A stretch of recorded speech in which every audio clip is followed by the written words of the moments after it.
தேவையான நடவடிக்கைகள் எடுத்துவிட்டு தான் இப்போ நீங்கள் டெண்டர்லேயே டிரான்ஸ்ஃபார்மர் இதில் என்ன இஷ்யூ 8 லட்ச ரூபா மதிப்புள்ள 500 kVA டிரான்ஸ்ஃபார்மரை 13 லட்ச ரூபாய்க்கு இவங்க வந்து டெண்டர் கால்ஃபர் பண்ணியிருக்காங்க. ஸோ அதுலேயே முறைகேடு இருக்கிறப்போ திமுக ஆட்சியில் மின்சாரத்துறையில் 8 லட்சம் மதிப்புள்ள 500 kW டிரான்ஸ்ஃபார்மரை 13 லட்சம் டெண்டர் கொடுத்து வாங்கி விதிமீறல் செய்துள்ளதாக மின்சாரத்துறை அமைச்சர் நிர்மல்குமார் செய்தியாளர் சந்திப்பில் தெரிவித்துள்ளார். இல்லை, விசாரணையில் இருக்கு, முறைகேடுகள் கண்டுபிடிக்கப்பட்டிருக்கு, அதனால் நீக்கப்பட்டிருக்காரு. துறை ரீதியான விசாரணைக்கு உத்தரவிடப்பட்டுள்ளது. முழுமையான விசாரணை முடியட்டும். அது மாதிரி இன்னொரு நபரும் இங்கே இருக்கிற ஒரு சீஃப் ஃபினான்ஷியல் ஆஃபீஸரும் திரு காசி என்பவரும் சஸ்பெண்ட் செய்யப்பட்டிருக்கிறார்.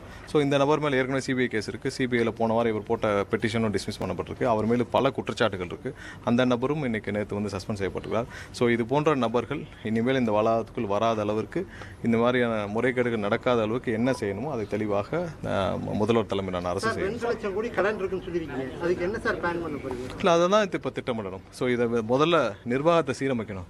நிர்வாகத்தை சீரமைச்சிட்டு அதற்கப்புறம் வந்து தேவையான நடவடிக்கைகள் எடுக்கணும். முதல் நிர்வாகத்தை சீரமைச்சிட்டு இது தேவையான நடவடிக்கைகள் எடுத்துவிட்டு தான் இப்போ நீங்கள் டெண்டர்லேயே டிரான்ஸ்ஃபார்மர் இதில் என்ன இஷ்யூ 8 லட்ச ரூபா மதிப்புள்ள 500 kVA டிரான்ஸ்ஃபார்மரை 13 லட்ச ரூபாய்க்கு இவங்க வந்து டெண்டர் கால்ஃபர் பண்ணியிருக்காங்க. ஸோ அதுலேயே முறைகேடு இருக்கிறப்போ, அதிலே விதிமீறல் இருக்கிறப்போ, அதிலே தவறு இருக்கிறப்போ அங்கேருந்து சீரமைச்சா தான் எல்லாம் மாறும்.